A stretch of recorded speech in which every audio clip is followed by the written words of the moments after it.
ఇవాళ మీరు ఏవో ప్రాబ్లమ్స్ ఉన్నాయి, ఎలాగైనా సరే మా మ్యారేజ్ ని సార్ట్ అవుట్ చేయండి అంటున్నారు. కొంతమంది ఏమో లేదు నేను విడిపోతాను అంటున్నారు. ఏంటి ప్రాబ్లం ఏంటి చెప్పండి. యాక్చువల్గా ఏంటంటే అక్క, అయన్నొద్దు పాయింట్కి రా.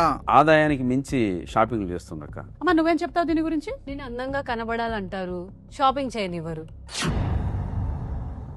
మీ ప్రాబ్లం ఏంటి? అనుమానం ఎక్కువ అండి. మీకా? అందరితో పులిహార కలుపుతాడండి, అనుమానం కాక ఇంకేం చేస్తాను. Okay, he's a big foodie అన్నమాట. ఈసారి కలిపినప్పుడు నాకు ఒక డబ్బా పంపించు. ఓకే, డబ్బా నేను తిరిగి పంపించేస్తాను. బాబు నీ ప్రాబ్లం ఏంటమ్మా? అయిపోయిన ప్రతిదాన్ని తవ్వి బయట చేస్తున్నాను. గార్డెనింగ్ చేస్తూ ఉంటుందా? తనకి ఏదైనా గర్ల్ ఫ్రెండ్ ఉందని? ఎస్, ఒకళ్ళు కాదు, 2-3 ఉన్నారు గర్ల్ ఫ్రెండ్స్. ఓ, ఈ రోజుల్లో ఒక్క గర్ల్ ఫ్రెండే కష్టమైతే ఇతనికి 2-3 గర్ల్ ఫ్రెండ్స్ ఉన్నారు. అమ్మా అమ్మా కొంచెం మంచిగా మాట్లాడు. డైవర్స్ ఇప్పిస్తావు కదా అక్క? నేను చాలా మంది కపుల్స్ అయితే చూశాను కానీ మీలాంటి వాళ్ళని అయితే నేను చూడలేదు. సో మన వీరు పాస్ట్ లో 3 ఉన్నారు అలా.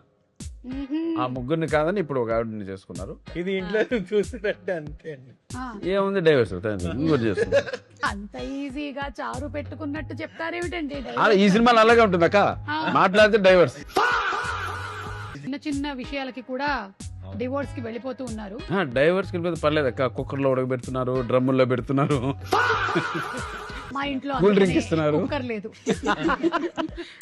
ఈగో ఎవరికి ఎక్కువ ఉంటది, ఆడవాళ్ళక ఆన్ పర్సెంటేజ్? జెంట్స్ కే నువ్వు ఎలా చూసావు ఇది? ఎలా చూసావు? ఎన్నో పెళ్ళయింది.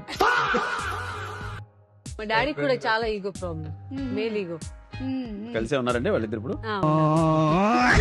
అలాగే ఫీమేల్ ఓరియంటెడ్ టైటిల్ నేమ్స్ మాత్రమే చెప్పాలి. 6 ప్రతి ఒక్కరు.